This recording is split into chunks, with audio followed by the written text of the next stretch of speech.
ಕಾರವಾರ ಪ್ರವಾಸಕ್ಕೆ ಬಂದಿದ್ದ 4 ಶಾಲಾ ವಿದ್ಯಾರ್ಥಿಗಳು ಸಮುದ್ರ ಪಾಲು.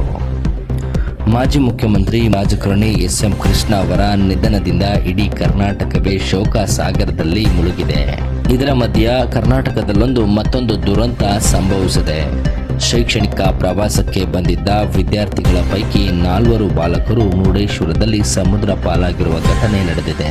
ಶೈಕ್ಷಣಿಕ ಪ್ರವಾಸಕ್ಕೆಂದು ಮುರುಡೇಶ್ವರಕ್ಕೆ ಬಂದಿದ್ದ 4 ವಿದ್ಯಾರ್ಥಿಗಳು ಸಮುದ್ರ ಪಾಲಾಗಿದ್ದಾರೆ. ಉತ್ತರ ಕನ್ನಡ ಜಿಲ್ಲೆಯ ಭಟ್ಕಳ ತಾಲೂಕಿನ ಮುರುಡೇಶ್ವರ ಕಡಲ ತೀರದಲ್ಲಿ ಈ ದುರ್ಘಟನೆ ನಡೆದಿದೆ.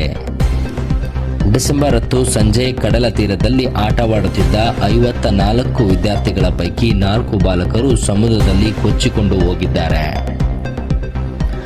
ಸದ್ಯ ಓರ್ವ ವಿದ್ಯಾರ್ಥಿ ಶವ ಪತ್ತೆಯಾಗಿದ್ದು, ಇನ್ನುಳಿದ 3 ವಿದ್ಯಾರ್ಥಿಗಳಿಗೆ ಶೋಧ ಕಾರ್ಯ ನಡೆದಿದೆ. ಕೋಲಾರದ ಮುಳಬಾಗಿಲಿನಿಂದ ಕೊತ್ತನೂರು ಮೊರಾರ್ಜಿ ದೇಸಾಯಿ ವಸತಿ ಶಾಲೆಯ 46 ವಿದ್ಯಾರ್ಥಿಗಳು 6 ಶಿಕ್ಷಕರು ಶೈಕ್ಷಣಿಕ ಪ್ರವಾಸಕ್ಕೆ ಬಂದಿದ್ದರು. ಈ ವೇಳೆ ಮುರುಡೇಶ್ವರ ಬೀಚ್ನಲ್ಲಿ ಇಂದು ಸಂಜೆ ಮುರುಡೇಶ್ವರ ಬೀಚ್ನಲ್ಲಿ ಆಟವಾಡುತ್ತಿದ್ದಾರೆ. ಈ ವೇಳೆ ಏಕಾಏಕಿ 4 ವಿದ್ಯಾರ್ಥಿಗಳು ಸಮುದ್ರದ ಅಲೆಗೆ ಸಿಲುಕಿ ಕೊಚ್ಚಿಕೊಂಡು ಹೋಗಿದ್ದಾರೆ.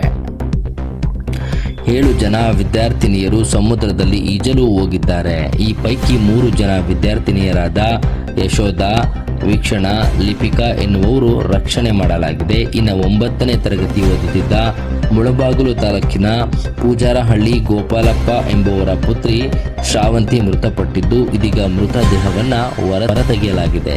ಇದಂತೆ ಮುಳಬಾಗಿಲು ತಾಲೂಕಿನ ಎನ್ ಗಡ್ಡೂರು ನಿವಾಸಿ ಜೈರಾಮಪ್ಪ ಪುತ್ರಿ ದೀಕ್ಷಾ, ಅಬಣಿ ಗ್ರಾಮದ ಚನ್ನರೆಡ್ಡಪ್ಪ ಪುತ್ರಿ ಲಾವಣ್ಯ, ದೊಡ್ಡಘಟ್ಟದಹಳ್ಳಿಯ ಮುನಿರಾಜು ಪುತ್ರಿ ವಂದನಾ ಕಾಣೆಯಾಗಿದ್ದು, ಅವರಿಗಾಗಿ ತೀವ್ರ ಹುಡುಕಾಟ ನಡೆದಿದೆ.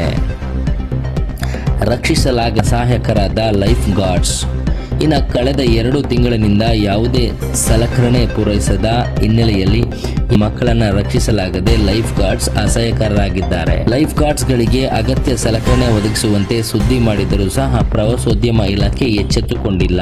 ಎಲ್ಲ ಮುನ್ನೆಚ್ಚರಿಕೆ ಕ್ರಮ ಕೈಗೊಂಡಿದ್ದೇವೆ. ಸಲಕರಣೆ ಸಮಸ್ಯೆ ಬಗ್ಗೆ ಆಶ್ವಾಸನೆಯನ್ನ ಸಚಿವ ಮಂಕಾಳು ವೈದ್ಯ ನೀಡಿದ್ದರು. ಆದರೆ ಅದು ಭರವಸೆಯಾಗಿಯೇ ಉಳಿದಿದೆ. ಕೆಲವು ದಿನಗಳ ಹಿಂದೆ ಮುರುಡೇಶ್ವರದಲ್ಲಿ ಪ್ರವಾಸಿಗರು ಸಮುದ್ರ ಪಾಲಾಗಿದ್ದರು.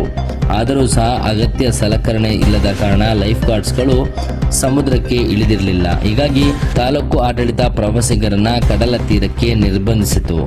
ಬಳಿಕ ಕಳೆದ 1 ತಿಂಗಳಿನಿಂದ ನಿರ್ಬಂಧ ತೆರವುಗೊಳಿಸಿತು. ಆದರೆ ಸುರಕ್ಷತೆ ಕ್ರಮ ಕೈಗೊಂಡಿಲ್ಲ. ಮತ್ತಷ್ಟು ಸುದ್ದಿಗಳಿಗಾಗಿ ನೋಡ್ತಾ ಇರಿ ಪಬ್ಲಿಕ್ ನ್ಯೂಸ್ 24x7. ಇದು ಸತ್ಯದ ಧ್ವನಿ.